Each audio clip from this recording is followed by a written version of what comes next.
There is no longer a peaceful silence in Florida. In the swamps where otters once splashed and frogs croaked, now only the sound of scales skittering through the mud can be heard. Slippery, heavy, unstoppable. It is the sound of the invaders. Burmese pythons, 6-meter-long killers brought here as exotic pets by humans 30 years ago. Beautiful, calm, and docile in glass tanks. But when they became too big, too dangerous, and too expensive, their owners panicked and began culling them, releasing them into the swamps, assuming the snakes would either find new homes or simply die in the unfamiliar Florida climate. No one suspected that these tropical snakes would thrive in Florida's subtropical wetlands. Then in 1992, Hurricane Andrew struck and destroyed several snake farms, releasing thousands of these slithering predators at once. Florida became their new home, warm, humid, and teeming with prey. Perfect breeding conditions. The female lays up to 100 eggs at a time. The snakes have no natural predators here. No limits, only endless hunger and a killer instinct. In 30 years, they devoured almost all of Florida. 90% of the raccoons disappeared. Opossums, rabbits, and foxes, they were almost extinct. They swallow deer whole, strangle alligators, and plunder bird nests with chicks. Scientists have found 85 animal species in the stomachs of these monsters. It's easier to name those they haven't eaten yet. People tried to resist. They organized massive hunts, offered bounties for every snake killed, and sent hordes of volunteers into the swamps. But there were too many snakes, hundreds of thousands. They are extremely stealthy, extremely patient, and extremely strong. They can lie motionless in their den for months, waiting for prey. By 2022, it became clear. Humans had lost this war. Florida had become a giant sinkhole where snakes dominated the food chain. Humans finally gave in, but nature didn't. It was waiting for the right moment to strike back. The morning of December 15th, 2022, began like any other. Ranger Marcus Gonzalez was patrolling the northern Everglades, checking wildlife cameras and looking for signs of snake activity. The sun had just risen over the marsh. Wisps of mist hovered between the cypress trees, and the air was cool and crisp. Marcus sipped his coffee from his thermos, thinking the day would be quiet. How wrong he was. His radio buzzed, and then the dispatcher's voice broke the morning calm. "Marcus, we have a problem near the old dam. It sounds like a fight. A large animal might be in distress." The ranger immediately downed the rest of his coffee and hit the gas, fully aware that a large animal in distress in Florida usually meant only one thing. A python had found a new victim. Over the years, Marcus had seen enough. The carcasses of half-western deer with shattered ribs, birds with smashed skulls, the remains of pets that had strayed far from home. But when the ranger arrived on the scene, his heart sank. Writhing on the trampled ground near an old road was a huge brown python, at least 4 meters long and as thick as a telephone pole. Its muscular body was coiled in a spiral around something small and furry, a lynx, a pregnant lynx, as its round belly suggested. It was still breathing but labored. Its claws clawed helplessly at the air, its mouth open in a silent scream. Its eyes were already rolling back in its head. Slowly, steadily, the snake tightened its coils, and with each movement, the lynx grew weaker. Marcus saw its flanks tremble as it tried to take a deep breath, but the python's coils continued to tighten. They squeezed the last shred of life from its prey. Inside the lynx's stomach, the kittens stirred. They, too, were suffocating and dying along with their mother. Marcus grabbed the radio, reported the coordinates, and immediately called for backup. But he knew time was almost out. The lynx was suffocating, and so were her unborn fetuses. The man took a long stick from his truck, a stick he usually used to scare away snakes, and slowly approached. Sensing danger, The snake tightened its deadly grip even more. The lynx let out a sharp whimper, a sound Marcus would remember for the rest of his life. The ranger tried to poke the snake's head, but that only caused it to tighten its grip even more. Every movement Marcus made increased the lethality of the snake's grip. "Damn it," the ranger whispered, realizing how hopeless the situation was. The shot was risky. It might hit the lynx. Pulling a massive 4-meter-long snake with such tremendous force was impossible. Every second of delay brought the mother and her cubs closer to death. The lynx's eyes were already losing focus, and its breathing was becoming increasingly shallow. At that moment, there was a rustle in the undergrowth. Marcus turned and saw a large male lynx slowly emerging from the bushes. He was powerful, with a broad chest and erect ears. A scar adorned his face, clearly an old fighter who had survived more than one fight. He walked slowly, but every movement showed deadly resolve. Every step was precise, every movement controlled. This was a predator who knew exactly what he was doing. The male cat stopped a few feet from the fight. His yellow eyes darted from the snake to the suffocating cat, then to the man holding the stick. He seemed to be assessing the situation, weighing his options, choosing the perfect moment to strike. For a moment, there was silence, broken only by the dying gasps of the pregnant lynx. Marcus stood still, observing this wild calculation. A wild thought flashed through his mind.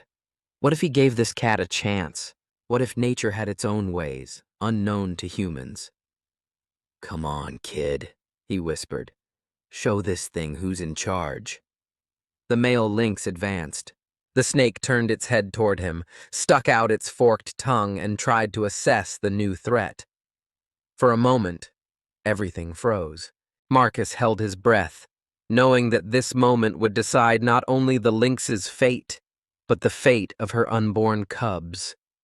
And then it began. The lynx attacked with lightning speed. Not head-on, as an inexperienced animal would have done, but from the side, right at the snake's head. Its claws dug into its scaly neck, its teeth biting into its spine. The snake reflexively loosened its grip and tried to twist around this new enemy, but the male lynx was faster. It leaped back, ripped a chunk of flesh from the snake's body, and pounced again, and again, and again. Each strike was precise, calculated, and fatal. Marcus watched, holding his breath. This wasn't just a fight, it was delicate surgery. The lynx didn't give the snake a second to focus on anything but its own life. Each bite struck a vital point: the base of the skull, the joints between the vertebrae, the nerve strands. The male lynx moved like a trained killer, someone who knew his enemy's anatomy better than any surgeon. After a few minutes, the freed snake collapsed to the ground, gasping for breath. It was alive. It was breathing. His sides rose and fell, and his eyes began to focus again. Inside his belly, the cats stirred. They, too, took a life-saving breath. Meanwhile, the cat delivered the final blow.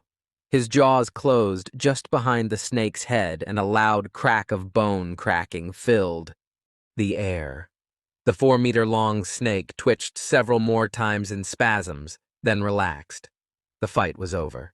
The male lynx released his prey and slowly walked over to the female. He sniffed her, gently licked her face, and touched her neck with his paw. Then he lay down beside her, pressing his warm fur against her trembling body to keep her warm. His yellow eyes stayed fixed on her, watching every movement and every breath. Marcus still couldn't believe his eyes. In 15 years of working in the Everglades, he'd seen snakes kill everything from rats to alligators. But for someone to kill a snake that size with just his claws and teeth, and with such precision and skill, it seemed impossible. But the truth was clear. In front of him was a dead snake and 2 live lynxes basking in the morning sun. The reinforcements arrived just in time to witness the incredible sight: a dead snake, 2 live lynxes, and a stunned keeper still trying to believe what he had just seen. The team's veterinarian, Dr. Andy Morgan, quickly examined the females. Several broken ribs, internal bruises, and signs of strangulation. But worst of all, the stress had triggered a premature birth. "The kittens are trying to deliver prematurely," he said, feeling her belly. "If we don't get her to the center in the next few hours, we'll lose her and her kittens. The birth is so early, the injuries are severe." As they carefully placed the females on a stretcher, the male lynx got up and followed them. Marcus tried to chase him, but the cat stubbornly returned. When they pushed him away with a stick, he sat nearby and waited. When they tried to force him into the cage, he growled and bared his claws. But he wasn't being aggressive. He was just determined not to leave the females alone. Finally, the team decided to take a risk and bring the animal into the open back of the truck. All the way to the wildlife center, the male lynx never took his eyes off the females. He lay beside the stretcher, occasionally touching them gently with his paw, as if to make sure all was well. When the truck hit bumps and the pregnant lynx groaned in pain, he purred quietly to comfort her. Dr. Morgan observed this behavior with professional interest. Lynx do not form stable pairs. Males mate and abandon the females, who are then left to care for the offspring alone. But this male apparently didn't know the rules, or chose to break them. A true struggle for survival had begun at the wildlife center. The lynx was in critical condition. Broken ribs threatened to puncture her lungs. Internal bleeding wouldn't stop, and her contractions were becoming increasingly severe. Her breathing was shallow, her pulse rapid, and her temperature fluctuated wildly. Dr. Sarah Killman, the center's senior veterinarian, worked nonstop. She administered intravenous fluids, painkillers, and medications to stop the bleeding. Her hands moved quickly and confidently, but her facial expression revealed deep concern. In her 30 years of professional experience, she'd saved thousands of animals, but she'd never seen a case with such a combination of injuries. The biggest problem was the kittens. They weren't ready to give birth, but the stress of the snake's attack caused them to go into premature labor. "If we don't help them in the next few hours, they'll die," she told Marcus, who couldn't bring himself to leave. "Even if everything goes well, their chances of survival are very slim. It's still early, and the injuries are severe. We need a miracle." The male lynx didn't leave the operating room. The staff tried to isolate him, but he paced anxiously. He growled when she couldn't see the females. When he was moved to another room, he scratched at the door and cried quietly. Finally, it was decided to leave him in the observation room, behind a glass wall in case of emergency, where he could monitor the process. The delivery took 6 agonizing hours. Dr. Kellman and her team worked in complete silence, knowing that every minute could be her last. The females lost consciousness several times, and their hearts stopped, but the doctors always revived them. Behind the glass, the male lynx walked in circles, occasionally pressing his forehead against the glass as if transferring his strength to his dying mate. Then, one after the other, 3 kittens were born, blind, helpless, and the size of a hamster. The first was breathing on its own and squeaking. The second was weaker but still showed signs of life. The third wasn't breathing at all. Dr. Killman took him by the hand, gently massaged his chest, and blew air into his tiny nostrils, stimulating circulation. The minutes passed like hours. The male lynx froze behind the glass, as if understanding that at that moment, the fate of his family was being decided. Then the third kitten screamed, weak, almost silent, but he screamed. The whole team breathed a sigh of relief. Dr. Killman quickly placed the kittens in incubators, checked their reflexes, and cleared their airways. Meanwhile, the mother slowly regained consciousness. The bleeding had stopped, her breathing was regular, and her heartbeat had stabilized. When carried to the recovery room, the first thing she did was check on her kittens. They were brought in special transport crates, and the mother lynx immediately began licking, examining, and warming them. Her maternal instinct was stronger than her injuries and the medication. The male lynx wasn't allowed into the room until the next day. He entered slowly, sniffing the air, making sure his partner and her kittens were alive. His yellow eyes scanned every corner of the room, every piece of equipment, every person. Then he lay down by the doorway, not too close to disturb the doctors, but close enough to observe everything and protect his family from any danger. The center staff watched this unusual family with professional curiosity and human tenderness. Everyone knew that lynxes don't form lifelong bonds, but this one clearly wasn't going anywhere. He brought the kittens food, mice and birds he'd caught on the center's grounds. When she was too weak to eat, he waited patiently until she regained her strength. When the kittens squealed, he raised his head and listened attentively to make sure they were all right. At night, he slept beside her bed, his ear listening to the baby's breathing. Dr. Killman had never seen anything like it. "This behavior is extremely unusual in lynx," she told her colleagues. "Males are usually aggressive toward cubs, sometimes even killing them. But this lynx was behaving like a devoted father. Perhaps the extreme situation, the snake attack, the fight for the female's life, had altered his instincts. Or perhaps it had triggered an ancient mechanism for mutual protection, one hardwired in this species to defend itself against a new, potentially deadly enemy." After 2 weeks, the mother lynx had recovered enough to walk around the room alone again. The kittens had grown, opened their eyes, and begun taking their first tentative steps. They were placed in a large enclosure modeled after their natural environment, with trees, bushes, a small stream, and plenty of hiding places. Then something amazing happened. The male began teaching the cubs. They hadn't.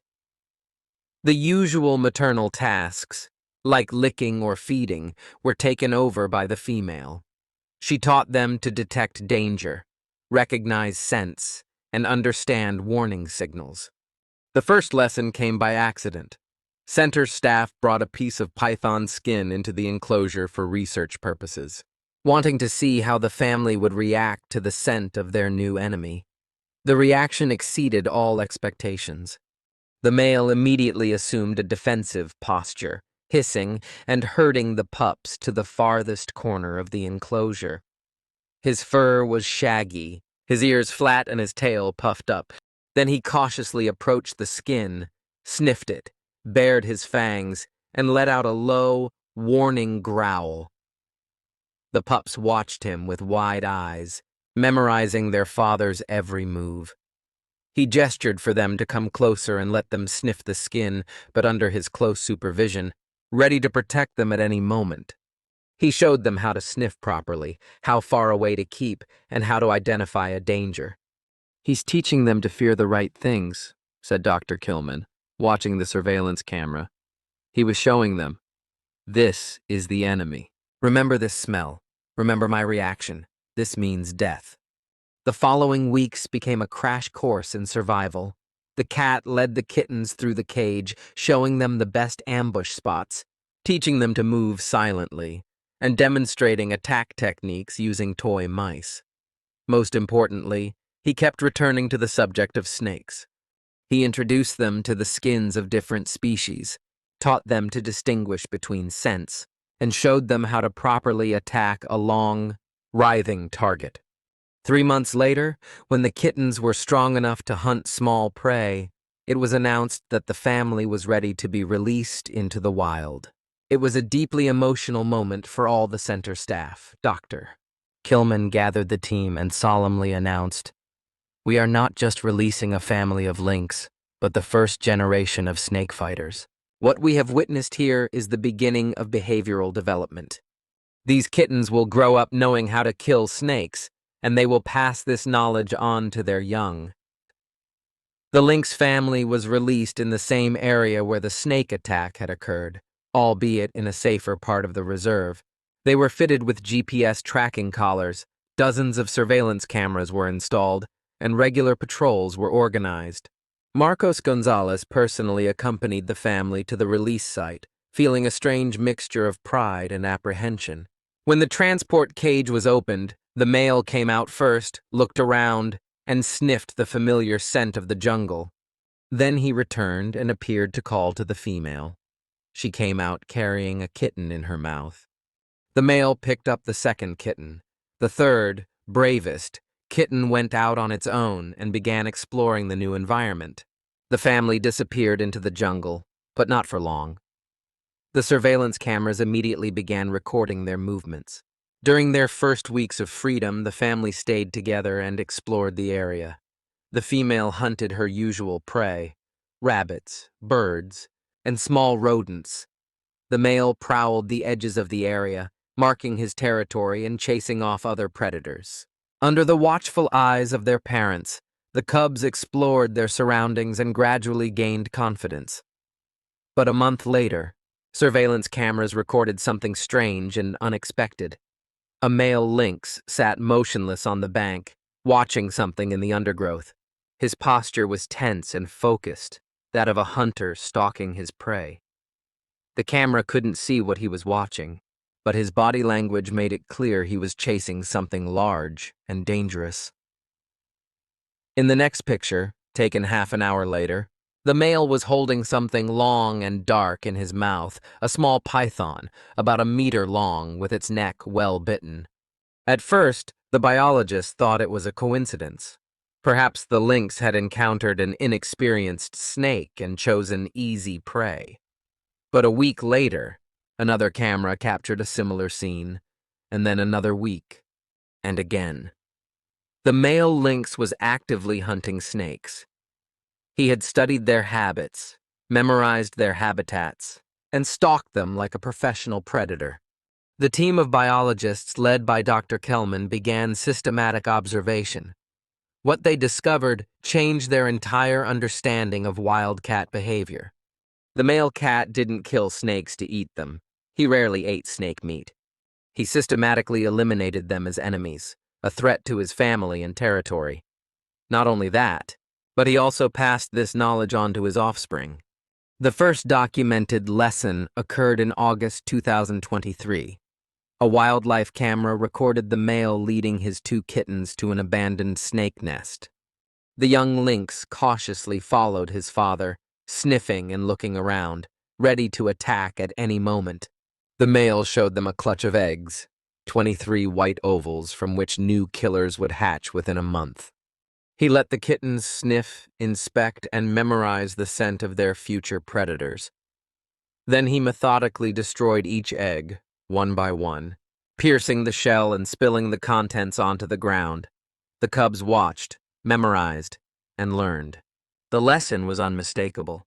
These were enemies. They must be destroyed. Not for food, not for play, for survival. A month later, one of the lynx pups, a female, made her first solo attack on a python. The snake was tiny, about 1.5 meters long, but for a 1-year-old female, it was a formidable opponent. The camera recorded the entire hunt.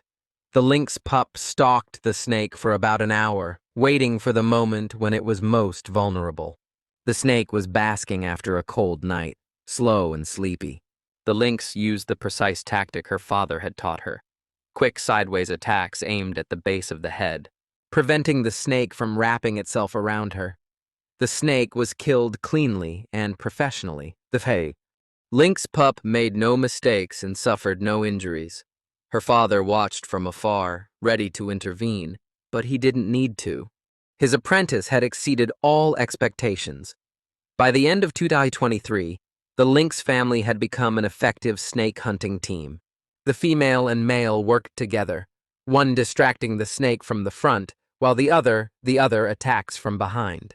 The young lynx quickly learned the tactic and adapted it to their own style. They learned to use the terrain, drive the snakes into open areas, and set up ambushes near water sources. The lynx began hunting snakes of different sizes and adapted their tactics, killing small snakes alone, juveniles in pairs, and adult snakes in groups. In 2024, the first reports came in from forest rangers in other areas. Cat claw marks on snake scales, raids on snake nests with destroyed eggs, headless snakes, increasingly common. Dr. Killman expanded the monitoring area and installed more wildlife cameras. What they discovered soon surprised even the most experienced biologists. Other lynx families in the area began to imitate their behavior. At first, they were clumsy, with mistakes. Some animals died in unsuccessful attacks on large snakes, but over time, their technique improved. The lynx learned from each other on the borders of the territory and passed on their knowledge not only to their offspring, but also to their neighbors. The first documented case of a coordinated attack by several families occurred in September 2024. A massive snake, about 5 meters long, hidden near an old pond where a group of lynx had settled and terrorized the area. Two lynx families joined forces against this common threat. 4 of them surrounded the snake's head, 3 attacked its mid-body, and 1 targeted its tail. The snake couldn't focus on a single attacker. After 2 hours of fighting, the snake died, the fatal blow coming from the female, who had been rescued 4 years earlier. Victorious, the lynx calmly returned to its territory. A few weeks later, life returned to the pond, birds and small animals. Dr. Kellman wrote, "It's no longer just instinct. Lynx are developing a strategy to combat invasive species and passing this knowledge on to their young. We are witnessing accelerated behavioral adaptation." By early 2025, the statistics were astonishing. Biologists were recording an increasing number of successful lynx attacks on snakes, 23 in January, and 31 cases in February, 47 in March, and 62 in April. The lynxes mastered hunting snakes of all ages. They learned to exploit snakes' weaknesses, their slowness in cold weather, their weak reaction time after feeding, and their poor eyesight during molting. The first rescued family became a training center. The old cat patiently demonstrated snake hunting techniques to young lynx from other families. His adult offspring also began training the younger generation, each specializing in a particular skill. By the spring of 2025, the second generation of lynx was already living in the forests, where hunting snakes had become routine. They grew up understanding that snakes were enemies. They must be destroyed not as food, but for the right to exist in their native habitat. In March, Dr. Kellman published an article in Nature titled "Rapid Adaptation of Predators to Invasive Species." Their most important conclusion: an ecosystem can adapt to external threats much faster than previously thought, not in thousands of years, but in just a few years, if there are sufficiently resilient species capable of changing their behavior. But for Ranger Marcus, something else was crucial. The lynx family he helped save had grown into a full-fledged breed. The female who had nearly died in the coils of a python was now successfully catching snakes. Her adult kittens could handle baby snakes as long as 2 meters. The old male cat, the hero of that December morning, still guarded his territory. Marcus even recently saw him watching the young lynx set a trap for a large python near a watering hole. When the hunt was successful, the male cat approached, sniffed the prey, and gave a soft purr of approval. By the summer of 2025, the numbers were impressive: 87 attacks in May, 114 in June, and more than 150 in July. And those were just the documented cases. The behavior spread throughout the South Florida lynx population. Youngsters learned from their elders, and families shared experiences. Some groups began to specialize. Some searched for nests, others hunted at night, and still others worked the swamps. Florida was still full of snakes. Still hundreds of thousands. But for the first time in 30 years, they finally had serious adversaries. Smart, quick-learning enemies who passed their knowledge from generation to generation. There were new reports every month: hundreds of snakes killed, dozens of snake nests destroyed, hundreds of eggs ruined. The lynx became sentinels of the ecosystem, nature's attempt to restore balance. The sound of life now echoes throughout Florida again. Still wary, not everywhere yet, but more confident with each passing day. Birds are returning to the forests. Small animals venture out of their burrows. Even the alligators seem more comfortable in their swamps. Nature is looking for a way out of the situation humans have put her in, and she has found it in a lynx that refuses to give up. This goes to show that sometimes all it takes to make a difference is a courageous decision from a father who wants to protect his family.